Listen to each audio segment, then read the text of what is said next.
अस्सलामुअलैकुम। Chapter number 1 physical quantities and measurements.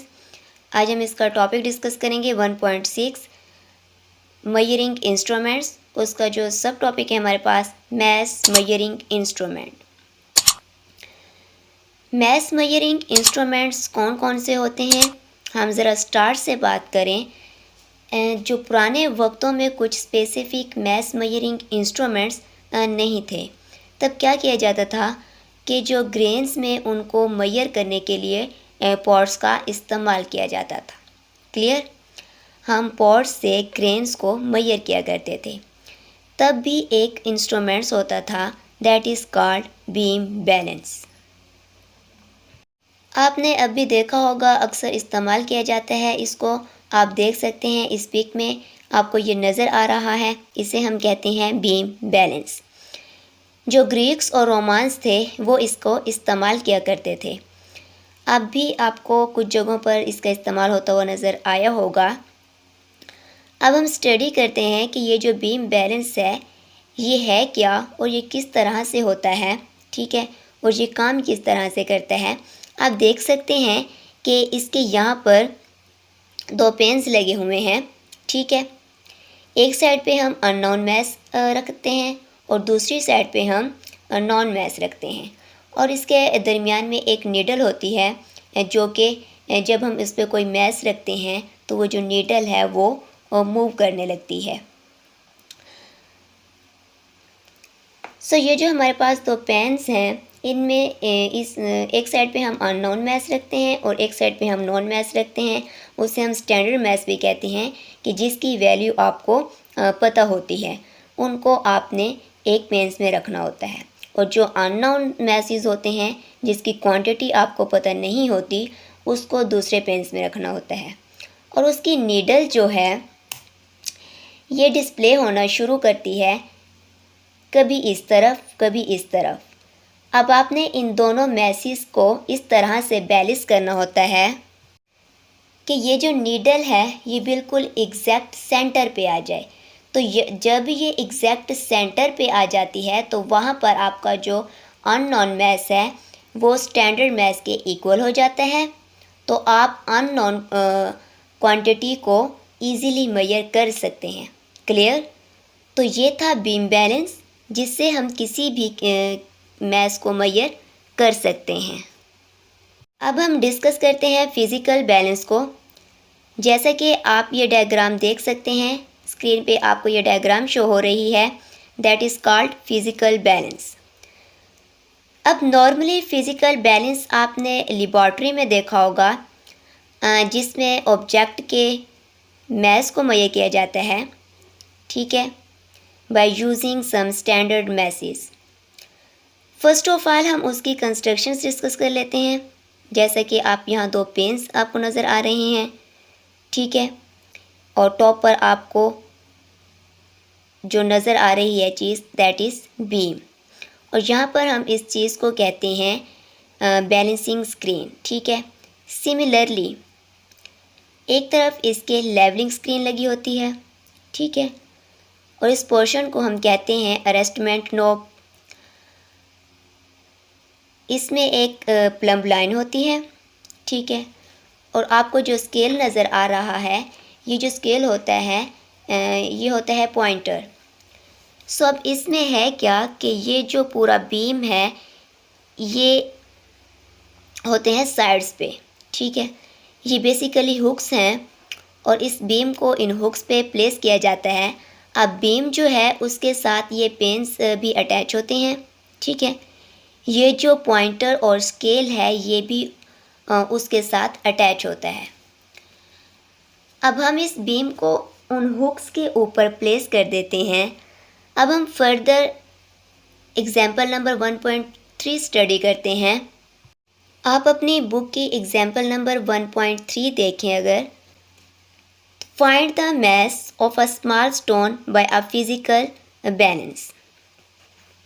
तो आपने फिज़िकल बैलेंस को यूज़ करते हुए एक स्मॉल स्टोन का मैस मेजर करना है, ठीक है। Follow this step to measure the mass of a given object.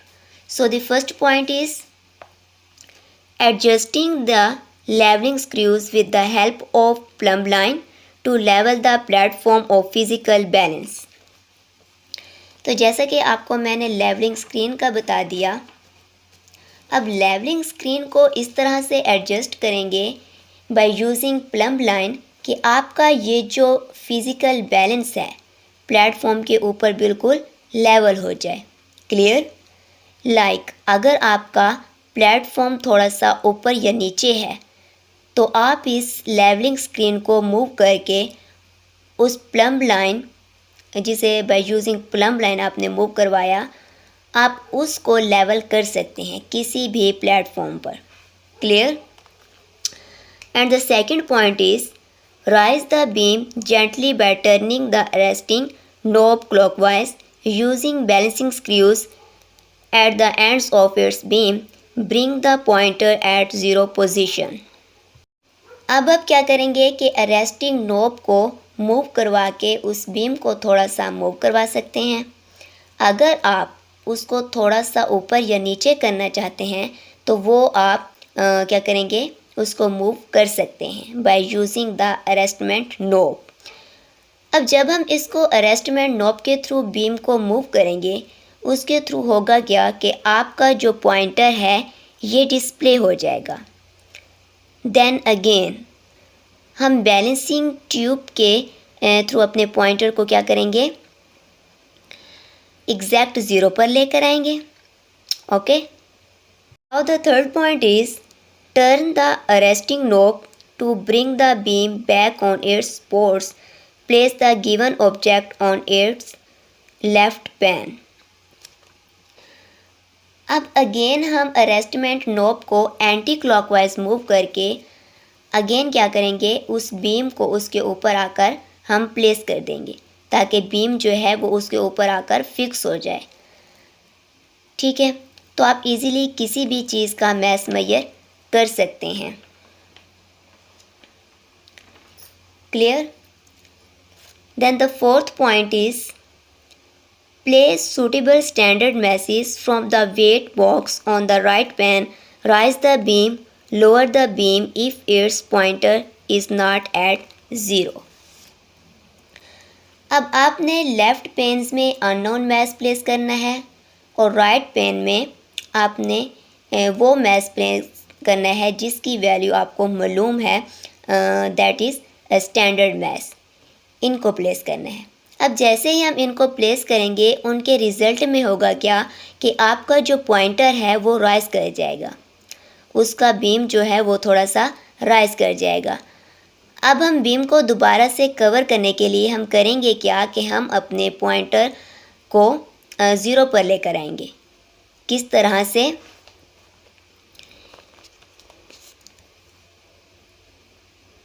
Repeat adding और removing suitable standard masses in the right pan till the pointer rests at zero on raising the beam.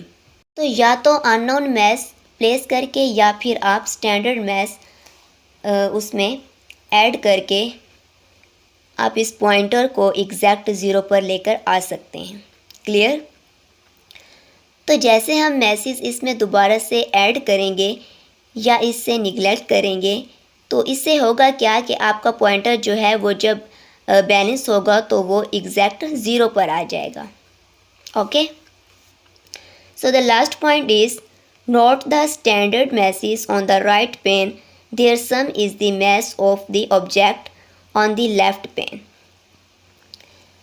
तो जब ये balance हो जाएगा तो आपने करना क्या है कि आपके जो राइट पेन में जो मैसेज हैं उसका सम कर लेंगे, उसका जो रिज़ल्ट होगा वो इक्वल होगा अननोन मैसेज के जो कि आपके लेफ़्ट पेन्स में मौजूद हैं। क्लियर? तो इस तरह से हम किसी भी अननोन मैश को मेजर कर सकते हैं। तो ये था हमारे पास फिज़िकल बैलेंस। नेक्स्ट लेक्चर में हम डिस्कस करेंगे इलेक्ट्रॉनिक बैलेंस और लीवर बैलेंस। तो मिलते हैं नेक्स्ट लेक्चर में। अल्लाह हाफिज़।